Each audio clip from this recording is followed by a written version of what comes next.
Қолбасы сүйектері оса манус деп аталады.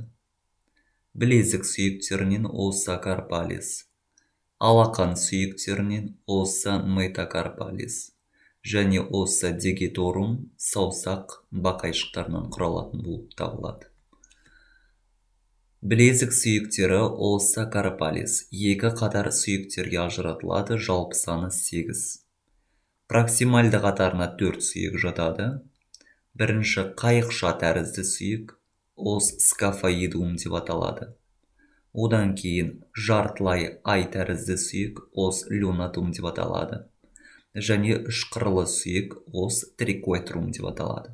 Үшқырлы сүйектің үстінде жататын мына жерде көрінбеген бұршақ пішінді сүйек ос пезиформе жататын болып табылады. Осы 4 сүйек бізде білезіктің проксимальды қатар сүйектері деп аталады.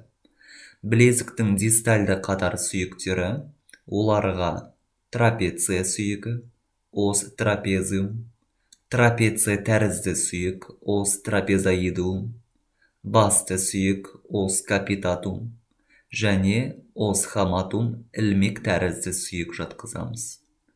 Дистальды қатарында да 4 сүйекті ажыратамыз. Алақан сүйектері оса метакарпия деп аталады. Қысқа түтік пішінде сүйек болып табылады. Денесін ажыратамыз, корпус метакарпия. Және де оның негізі базис метакарпия. Сонымен қатар оның дистальды бөлігінде буындық беттерін, шар тәрізді буындық беттерін ажыратып көрсетуімізге болады.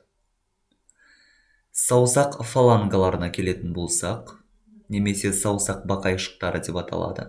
Олар бізде бас бармақта 2, проксимальды және дистальды бақайшықтан құралады, ал қалған 2-ші, 5-ші саусақтарда 3 бақайшықтан құралатын болып табылады. Әрбір саусақ фалангасының денесін ажыратамыз, проксимальды және де дистальды негіздерін ажырататын боламыз.